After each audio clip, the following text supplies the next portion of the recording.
Podvižničke pouke prepodobnog Isaka Sirina. Strah Božiji je početak vrlina.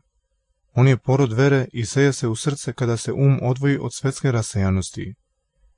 Tada on misli koje kruže i lutaju sabira na razmišljanje o budućem vaspostavljanju. Da bi se položila osnova vrlina, najbolje je da se čovek drži po strani od žitijskih dela i da prebiva u zakonu koji osvetljuje prave i svete staze, kao što je Duh Sveti ukazao preko psalmopojca. Početak puta života se sastoji u svagdašnjem poučavanju uma u rečima Božijim i u provođenju života u siromaštvu. Napajanje jednim potpomaže usavršavanje u drugom. Ako se napajaš izučavanjem reči Božijih, imaćeš pomoć u napredovanju u siromaštvu, a usavršavanje u nelakomosti će ti obezbeđivati više vremena da napreduješ u izučavanju reči Božijih. Napredak pak i u jednom i u drugom ubrzo će dovesti do podizanja celog zdanja vrlina. Bez udaljavanja od sveta niko ne može da se približi Bogu. Udaljavanje ja ne nazivam preseljenje telom, već odstranjenje od svetskih dela. Vrlina udaljavanja od sveta se sastoji u tome da se ne bavi svetom. Za čoveka u kome se umnoži blagodat, strah od smrti na putu ka željenoj pravednosti postaje ništavan. On u svojoj duši nalazi mnoge razloge po kojima je radi straha Božijeg gotov da trpi nevolje kao nešto što mu pripada. Tada sve što je neprijatno telu i što može da mu pričini stradanje u njegovim očima izgleda ništavno u poređenju sa onim čemu se on nada u budućnosti. Ukoliko se pak u čoveku umanji blagodat, dešava se suprotno rečenome. Tada kod njega poznanje na osnovu istraživanja koje se oslanja samo na opipljivo postaje jače od vere. On već nema nadu u Boga pri svakom delu i promisao Božiji o čoveku počinje da shvata drugačije. Takav čovek se postojano podvrgava strahovima zbog zamki onih koji svojim strelama streljaju u mraku. Sumnja srca u dušu unosi bolest, a vera čini da je proizvoljenje jako i pri odsecanju udova. Što te više savlađuje ljubav prema telu, to si manje smeo i neustrašiv u mnogim borbama koje okružuju ono što ti je milo. Celomudren nije onaj u kome za vreme borbe, truda i podviga nestaju sramne pomisli, već onaj koji istinitošću svog srca ucelomudruje gledanje svoga uma, ne dozvoljavajući mu da se pruža ka nepriličnim pomislima. I dok časnost njegove savesti pogledom očiju svedoči o njegovoj vrednosti zakonu čistote, stid kao zavesa visi u skrivenoj odaji pomisli, a njegova neporočnost se kao celomudrena devica verom čuva za Hrista. Za odbijanje raspoloženja duše ka nepristojnosti ništa nije tako moćno kao pogružavanje u ljubav prema izučavanju božanstvenog pisma i dostizanje dubine njegovih misli. Kada se pomisli pogružavaju u sladost shvatanja mudrosti koja je sakrivena u rečima, čovek iza sebe ostavlja svet i zaboravlja sve što je u njemu, po meri prosvećenja koje izvlači iz njih. Čak i kad pliva samo po površini mora božanstvenih pisama i ne može da pronikne u samu dubinu misli pisma, umu je dovoljno što je zauzet težnjom da ih razume. Oni tada jednom pomišlju o čudesnom krepko vezuje svoje pomisli i sprečava ih da streme ka veštastvenom i plotskom. U svemu što susretneš u pismu trudi se da dođeš do cilja reči kako bi proniknuo u dubinu misli svetih i sa većom tačnošću ih razumeo. Oni koje božanstvena blagodat na putu života vodi ka prosvećenju, svagda osjećaju kao da neka umna luča prolazi po stihovima napisanog i čini da razlikuje gola slova od onoga što je duševnom poznanju rečeno sa velikom mišlju. Srce čoveka koji mnogoznačne stihove čita bez udubljivanja ostaje siromašno, to jest, ne osjeća ništa. U njemu gasne sveta sila koja pri divnom razumevanju duši pruža najslađi ukus. Svaka stvar obično stremi ka sebi srodnome. Duša koja u sebi ima udeo duha plameno vuče ka sebi sadržinu izreke koja u sebi posjeduje skrivenu duhovnu silu. Međutim, ne pobuđuje svakog čoveka na divljanje ono što je rečeno duhovno i što u sebi ima skrivenu veliku duhovnu silu. Reč o vrlini zahteva srce koje nije zauzeto zemljom.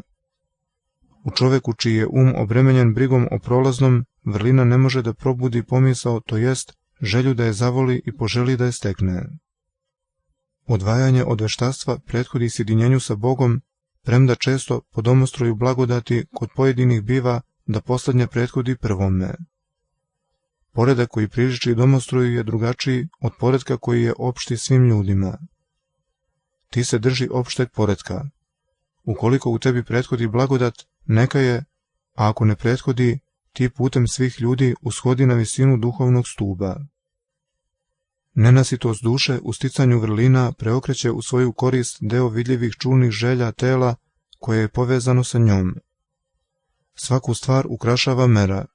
Bez mere postaje štetno i ono što se smatra prekrasnim. Da li hoćeš da sa svojim umom budeš u opštenju sa Bogom? Posluži milostinji. Ka duhovnoj ljubavi koja zapečaćuje nevidljivi obraz Boga u čoveku, nema drugog puta osim da se pre svega postane štedar, slično Ocu našem nebeskom, kao što je rekao Gospod. Vodom koju crta na zidu umetnik ne može utoliti svoju žeđ. Isto je i sa rečju koja nije opravdana delatnošću. Onaj koji onome koga sluša govori o vrlini koju je ostvario na delu, čini isto što i onaj koji drugome daje novac koji je dobio svojim trudom. Onaj koji sopstvenog imanja seje učenje u sluh onih koji ga prate, sa smelošću otvara svoja usta i svojoj duhovnoj deci govori kao prestareli Jakov celomudrenom Josifu: i ja ti dajem jedan deo više nego braći tvojoj, koji uzeh od Amoreja mačem mojim i lukom mojim. Neko je prekrasno rekao da strah od smrti žalosti čoveka koga osuđuje savest. Onaj pak ko u sebi ima dobro svedočanstvo savest, smrt želi podjednako kao i život. Ono što se duboko spojilo sa tvojom dušom smatraj svojim imanjem ne samo u ovom veku. Veruj da će ono sa tobom poći i u budući vek. I ako je to nešto dobro, veseli se i blagodari Boga u umu svome, a ako je nešto rđavo, žalosti se i uzdiši, starajući se da ga se oslobodiš još dok si u telu. Drži uvek u umu svom najteže nevolje nevoljnika i zlopaćenika, kako bi sam uznosio dužnu zahvalnost za male i ništavne skorbi koje ti se dešavaju i kako bi bio u stanju da ih podnosiš sa radošću. U vreme svog ohlađenja i lenjosti u svom srcu predstavlja i ranije vreme u kome si bio marljiv, u kome si se starao o svemu, čak o sitnicama, u kome si pokazao podvig, u kome si se sa revnošću protivio svima koji su hteli da postave prepreku tom hođenju. Takvim sećanjem tvoja duša će se ponovo probuditi kao iz dubokog sna, te će se ponovo obući u plamen revnosti. Ona kao da ustaje iz mrtvih, vatrenim suprotstavljanjem đavolu i grehu, vraćajući se u svoj raniji poredak. Krstna delatnost je dvojaka. Jedna se sastoji u trpljenju telesnih nevolja, telesnih lišavanja, neizbežnih u borbi sa strastima i naziva se delanjem, a druga se ispoljava u tananoj delatnosti uma, u božanstvenom razmišljanju i u prebivanju u molitvi i naziva se sagledavanjem. Prva čisti strasni deo duše, a druga prosvećuje umni deo duše. Svakog čoveka koji pre nego što se savršeno obučio prvoj delatnosti prelazi na drugu, privučen njenom sladošću, da ne kažem svojom lenjošću, postiže gnev zbog toga što najprije nije umrtvio udove svoje koji su na zemlji, to jest što se bez iscelenja nemoći pomisli trpeljivim upražnjavanjem u delanju krsnog zlopaćenja, drznuo da u umu svom mašta u slavi krsta. To je značenje drevne izreke svetih da će koji ushte da se popne na krst pre nego što mu čula i selivši se dođu do bezmetežnosti, postići gnev Božiji. Onaj čiji je oskrnavljen sramnim pomislima i koji je brz na maštarske pomisli biva zaustavljen na svom putu.